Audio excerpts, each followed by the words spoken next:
quais são os procedimentos para uma primeira consulta? É tanta coisa que você pode fazer numa primeira consulta, mas o mais importante é captar a queixa principal do paciente, conseguir entender como ele é e conseguir a confiança do paciente. Conseguindo essa confiança, você já tem ele do seu lado. E pense em duas situações diferentes. Uma é um atendimento particular, de um paciente que gosta dos seus títulos, da sua fama, ele quer detalhadamente todas as explicações, e um paciente de convênio que tem um tempo limitado, ou um paciente de menor nível socioeconômico, e ele está muito acostumado a ser maltratado. Se ele for muito bem tratado, esse paciente vai simplesmente te amar. A gente precisa conversar bem, entender do paciente a sua queixa e trazer opções de tratamento adequadas a ele. Por exemplo, um dente com mobilidade ele pode tanto ser tratado com exodontia, manutenção, PPR ou contenção, até ser tratado com exodontia, enxerto de PRF e implante. Mas para o paciente que o PRF e o implante é inalcançável, é uma opção horrível, você não sabe o que eu preciso, ou a sugestão que foi trazida não cabe em sua vida. O melhor é que o profissional seja um filtro e consiga filtrar para a realidade dele, tanto socioeconômica, tanto de hábitos de higiene, quanto de estilo de vida, o que vai ser melhor. O melhor é você se colocar no lugar do paciente e saber qual é a melhor opção, ou quais as duas, ou no máximo 3 melhores opções para ele. E explique para ele o que é possível fazer, explique por que vai fazer, porque se você não explicar o porquê, vai ser uma lista de coisas, um orçamento. Precisa dizer também qual foi a causa, o que gerou aquilo e qual seria a prevenção. Assim que você já fala em prevenção, você já está dando a segurança que você quer o melhor para ele.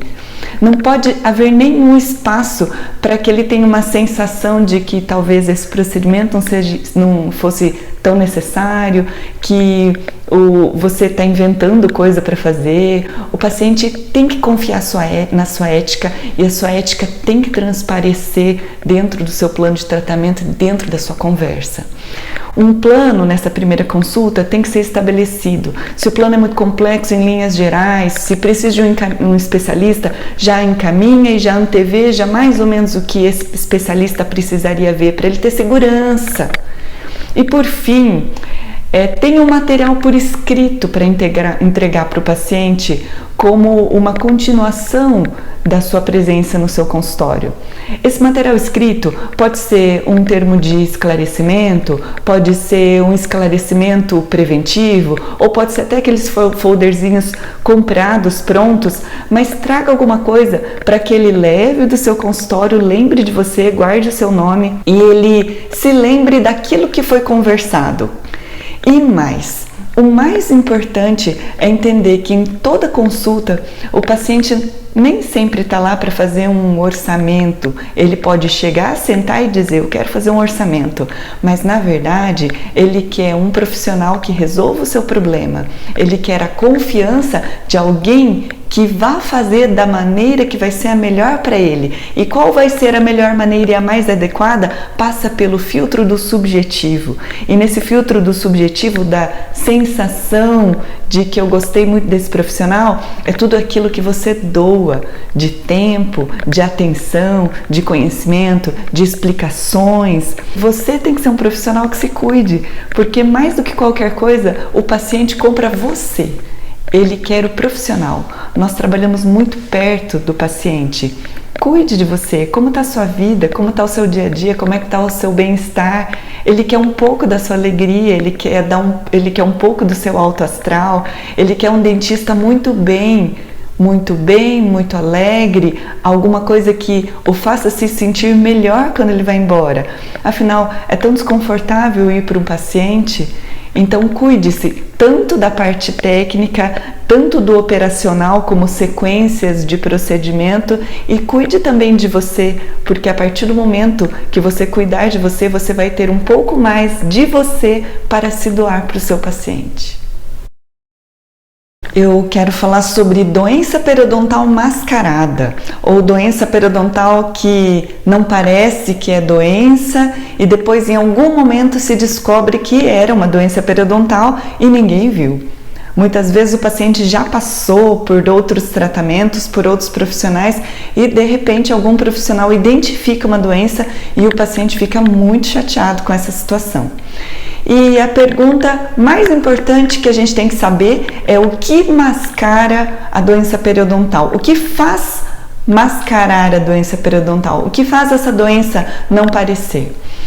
A primeira coisa é entender que gengivite talvez não seja grande problema. E o próprio paciente, ele às vezes acha que a minha gengiva é sensível e por isso ela sangra. Existe uma confusão entre gengivas sensíveis com gengivas sangrantes. Tecnicamente, gengiva sensível é a hipersensibilidade e o sangramento gengival é uma gengivite. Mas o paciente precisa ter a clareza de que se existe sangramento, tem alguma coisa errada, isso não é normal e precisa ser tratado. E você, profissional, também precisa esclarecer isso para o paciente e investigar qual é a causa daquela gengivite. Outro problema é fazer uma raspagem somente supragengival, somente onde você enxerga cálculo, passa o ultrassom, passa a cureta, sem ousar invadir o espaço subgengival. Você pode sim pegar o ultrassom, colocar subgengivalmente, ou se você tem receio de entrar subgengivalmente, pode colocar no ultrassom na intensidade um pouco mais fraca e nessa intensidade bem suavezinha, coloca subgengivalmente. Assim que encostar no epitélio juncional longo, você vai sentir uma resistência.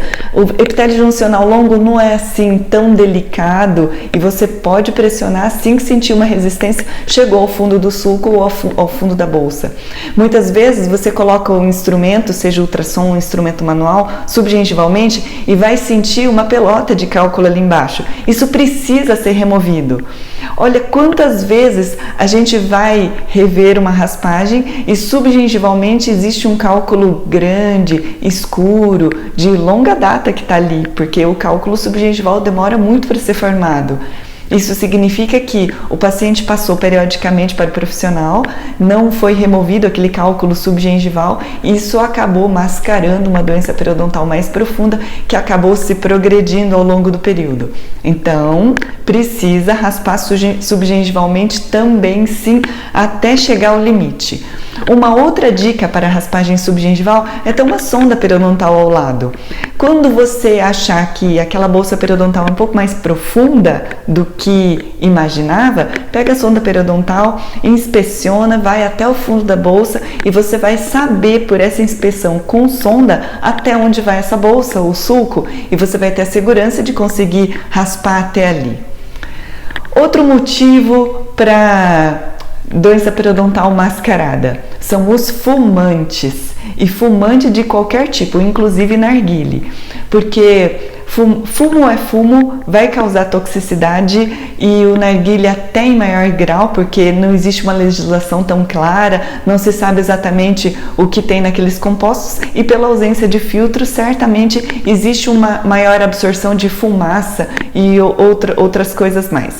O fumante vai fazer uma vasoconstrição periférica e essa vasoconstrição vai inibir o processo inflamatório, ou seja, não dá para saber que está inflamado.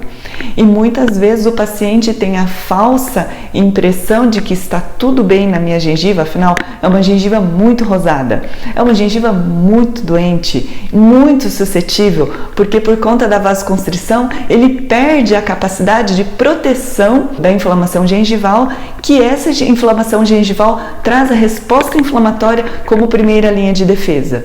Então, o fumante, na ausência dessa resposta inflamatória, ele vai direto para a perda tecidual. Ou seja, o fumante com muita frequência tem doença, essa doença não se aparenta como doença, como inflamação gengival ou como bolsa periodontal, a gente acaba não percebendo e assim ele tem uma progressão de doença periodontal muito mais rápida. Outra causa de mascaramento é o paciente diabético. Alguns pacientes diabéticos, por conta da síndrome do neutrófilo preguiçoso, que não é que ele seja preguiçoso, mas uma glicemia descompensada altera os fatores de adesão do epitélio. E todas as células que vão fazer a migração para chegar como resposta inflamatória ao local, eles são inibidas por essa alteração nesses fatores de adesão, ou seja, a célula de defesa gruda no epitélio para conseguir fazer a transmigração. Havendo uma alteração desse receptor, não tem esse grude da célula, não tem transmigração, não tem resposta inflamatória. O diabético, portanto, tem uma maior agressão e uma menor defesa. Muitas vezes o paciente ele é submetido a manutenções periodontais, somente supragengivais, e lá embaixo ele tem uma bolsa periodontal com cálculo, com placa, com biofilme subgengival, e isso foi absolutamente ignorado. Isso não pode acontecer. Outra causa, periodontite agressiva. Periodontite agressiva é a nova classificação para a chamada periodontite juvenil localizada, causada por bactérias específicas, onde um pequeno grupo de pacientes se prolifera em grande quantidade. Essas bactérias elas existem na microbiota normal, mas em situações de doença elas têm grande quantidade.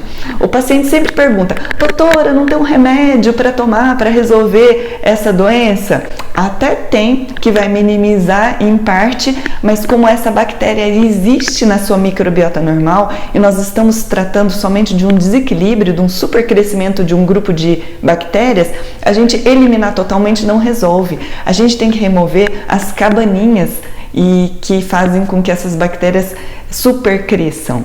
E essas regiões são os fatores retentores de placa, como cálculo supragengival, subgengival, cantinhos, espaços interproximais, bolsas periodontais. E a periodontite agressiva tem como característica o avanço rápido, o início rápido, não necessariamente associado à higiene ruim. Por isso, muitos pacientes são subdiagnosticados ou diagnosticados muito tardiamente, ou têm a doença periodontal escondida, mascarada por uma excelente higiene, mas com grande profundidade de bolsa periodontal. Então, isso significa que todos os pacientes precisam ser sondados, que todo paciente que refere sangramento precisa ser investigado, ou investigue você, sonde rapidamente, como eu já postei sobre técnica de sondagem, para que você não perca tempo com isso e faça um procedimento muito rápido e não deixe as periodontites agressivas passarem.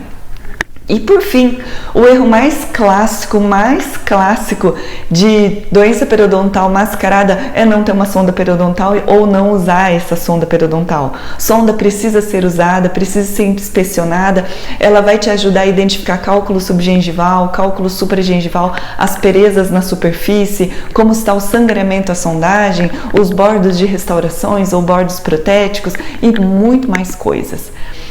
Como consequências mais graves para o paciente é obviamente uma doença periodontal como consequências mais graves para o paciente é a doença periodontal que progride a despeito dos seus cuidados. Mais grave ainda é quando o profissional faz a manutenção periodontal ou faz limpezas periódicas, limpezas de retorno, e nessas limpezas de retorno se remove em grande parte o cálculo e a placa supragengival, e a doença periodontal subgengivalmente ela vai progredindo. O paciente tem um baque, ele fica absolutamente chateado pelo profissional que não diagnosticou essa progressão de doença, a perda óssea. E isso é uma completa perda de confiança no profissional. Você não vai deixar isso acontecer, né? Então, por favor, sonda periodontal e sempre acompanhamento do paciente. Algumas dicas que vão dizer quando alguma coisa não está muito certa. Por exemplo, os pacientes que fazem limpezas periódicas, manutenções periódicas, mas sempre tem a sensação de que tem algo errado, sempre tem sangramento, sempre tem gosto ruim, sempre tem halitose, alguma coisa está errada e talvez em algum lugar ele tenha alguma bolsa periodontal. Pode ser também saburra lingual, que também não é absolutamente correlacionado com a presença de doença periodontal, mas se existe a sensação que alguma coisa está errado, é fumaça, e onde há fumaça há fogo, procura onde é que tem. O outro sinal de que alguma coisa pode estar errada é a necessidade de retornos muito recorrentes. Aquele paciente que tem uma alta taxa de formação de cálculo, você raspa, daqui a pouco está cheio de novo, e sempre tem algum problema. Pode ser que o problema esteja no procedimento realizado e na ausência de raspagem completa, na ausência da eliminação completa do biofilme subgengival. Como é que tem que saber? Tem que sondar. Mas aquele paciente que tem uma formação de cálculo recorrente pode ser fruto de uma raspagem incompleta. Nessa raspagem incompleta, a gente não consegue controlar o desequilíbrio microbiano e sempre vai ter aquele supercrescimento de bactérias periodontopatogênicas, e aí é falha do profissional. A gente precisa sempre terminar fazendo uma raspagem perfeita e para que o paciente consiga ter uma sensação de higiene mais durável. Ah, mas e se o paciente tem uma higiene muito ruim ainda? Uma coisa é a higiene ruim, a outra coisa é o paciente, mesmo higienizando muito bem, ter uma altíssima taxa de formação de cálculo. É importante que se investigue cuidadosamente e detalhadamente para que a gente sempre possa ter a certeza que esteja tudo bem. E por último, o paciente dizer que ele tem dentes que amolecem sempre ou amolecem de vez em quando. Para mobilidade dentária, duas coisas a gente precisa investigar: se existe uma doença periodontal subdiagnosticada, e toda doença periodontal, como característica, ela tem momentos de remissão e exacerbação. Alguns momentos ela está mais grave, alguns momentos ela está menos. E nesses períodos de exacerbação, o paciente pode sentir mobilidade. E depois, nos momentos de remissão, essa mobilidade cessa. E quando tem mobilidade, ele faz bochecho com isso, com aquilo, com própolis, com malva, com o que for, e passa. E ele começa a entender que está tudo certo. Não está tudo certo. É importante que se visite um profissional para investigar. E outra coisa que é importante ser investigada é se o paciente é bruxômano, porque na presença de bruxismo a destruição periodontal é muito mais rápida. Eu sou Cristina Miura, de Periodiária. Eu espero que com essas dicas a gente consiga melhorar o nível da odontologia de uma forma geral, e eu aguardo suas dúvidas ou as dicas que vocês precisem para que a gente consiga tornar essa periodontia melhor ainda.